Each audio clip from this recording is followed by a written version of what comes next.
Markets are pushing. What's going on, guys? It's Ricky, and here is a quick market update. I want to highlight everything that has been announced already, but most importantly for us that are trading and investing in the market, what is going up and what is going down. Let's go ahead and jump right into it. Again, I really hope that you learned something new, and if you do, all I ask you to do is smash that like button and subscribe to the channel. NASDAQ, although it ended in the red, down 0.68%, it's up over 1%, pretty much gaining back all that it lost, putting it back to where it was at yesterday's close, or right before the sell-off into yesterday's close, right around 590. If we look at the larger time frame, NASDAQ market is still incredibly oversold. So again, if you tuned on into my live trading session today with my LPP team, I made it very simple to understand. I mean, I kind of changed my tone in the sense I was shorting the market, and then we were already cautious of shorting because markets were oversold, but now we decided to go long, right? Many of you guys saw that I went long on TQQQ. I didn't take an aggressive position because I'm not super certain that everything is going to fall in line, but markets are oversold enough that the reward is much greater on the upside than it is in the downside. Of course, things can always get worse before they get better, but again, when you looked at it, it just made sense where there was lack of progress into the downside. The US and Trump really seemed that he wanted to de-escalate with Iran, regardless if I agree or disagree or in the manner in which he's doing it. Realistically, our opinions don't matter when it comes down to that. All the stock market cares about is a ceasefire, oil prices to drop, so we don't have to have the concern of higher inflation. That's really all the markets care about, right? And with less uncertainty, hopefully our bond market can also begin to retrace. Very simple. It doesn't matter about in the way that he's doing it, the taco, and don't get me wrong, we did our part in calling it out where he says one thing and does another. I'm not here to throw that under the bus like it didn't happen. I'm just making you aware that we can have those opinions while still understanding that what the market cares about most is there an actual de-escalation, and is Trump and the administration actually willing to de-escalate? And it looks like they're a little bit more desperate. We talked about that in today's earlier video, and definitely in today's live trading session, where the concern was, in my opinions, the 20-year and the 10-year bond, right? If you looked at it, supposedly the U.S. is negotiating a 1-month ceasefire with Iran to hold peace talks per Israel media. No official confirmation yet. U.S. Iran may hold high-level talks as soon as Thursday. Fortunately, I hope that we actually see some update, and let's not just pretend like this didn't happen.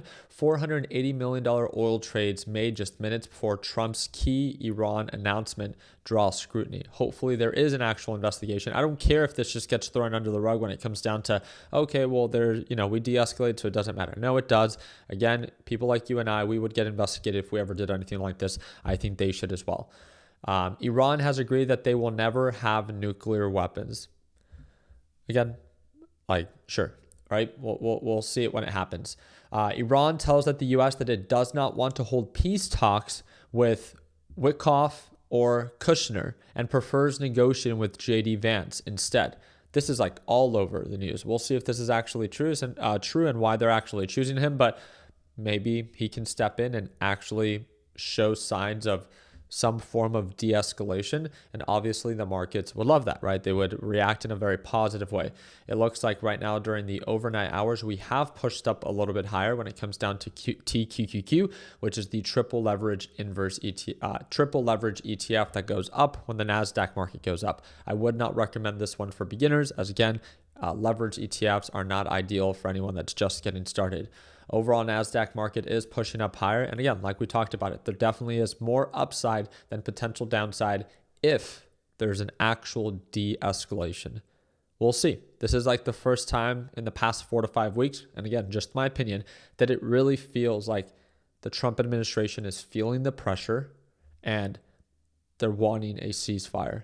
We'll see if it actually happens, which is why I decided to go long. And just so you see, I did not take a position on MSTZ today, which is the inverse ETF. I didn't take one on MSTR either.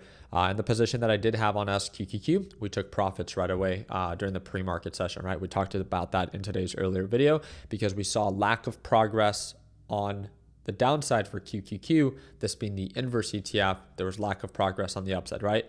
retested, rejected, tested, rejected, tested, rejected multiple times, right? Strong rejection. Made 610 there overall for TQQ, made a little bit over $1,800, a little bit over 2K on the day. Again, still very light. The thing that I really want to highlight was some of the big movers today. Microsoft saw a 2.6% sell-off. If we look at Microsoft on the larger time frame, Microsoft looks like a killer deal, right? If we type in Microsoft into Investing Pro, you guys could see very quickly, not only is there huge upside based off of fair value at 591, but it's trading at a pretty low premium, 23 times its earnings, right? Saw a very sharp retracement today, and we're approaching the same previous lows that we were almost exactly a year ago.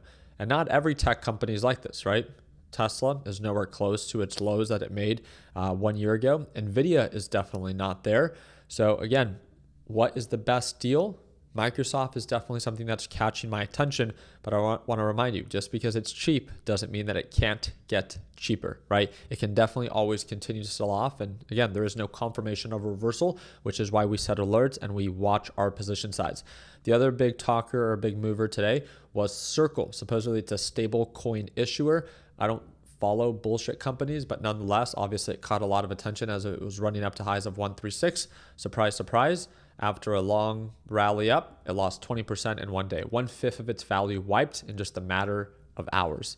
Again, high risk or high potential reward comes at a price. High risk, right? If that's the way that you want to trade, be my guest, but don't be surprised when it quickly turns against you, especially if you don't know how to manage your position size. So what is going up as overall markets go up, and what is going down? NASDAQ market, tech, is going up as of right now as certainty begins to inject itself into the market for a potential de-escalation. Gold, big push, 3.8%. Silver, 6%. Let's talk about it, right? Because again, a lot of these commodities are very popular right now. So I want to make sure that we highlight it. What about oil? How is oil reacting? Quick reversals happening during the extended hours. UCO, huge retracement as we see during the aftermarket hours. It was up 6%, but now it's down 6% during the after hours. Remember, we talked about this. If there is uncertainty, oil will go up and markets will go down. If there's certainty of a de-escalation, oil will go down and markets will go up. Very important to pay attention to this. So if you think that this is short-lived and it's only going to get worse in Iran, maybe we want to buy the dip. But if you think that things will only get better and things will continue to de-escalate, again, an approach can be SCO. This is an inverse ETF, not an investment vehicle, but an inverse ETF for oil. This goes up when oil goes down. Obviously, comes at a greater form of risk as it is leverage. But again, something to pay attention to. So just wanted to do my part in keeping you up to date. And again, these are all concepts that we talk about within our LPP live trading session. I've invited you before. If you don't want to join, don't have to. But again, if you're a beginner and you learn best by watching other people do, I trade live every morning. It's the second link in the description down below, and it's a discount link. So you can sign up, watch me trade live as soon as tomorrow. It's a one-time payment for lifetime access. So whenever it is that you are ready, we'll see you at market open. I appreciate your time like always. Let's make sure that we end the year on a green note. Take care, team.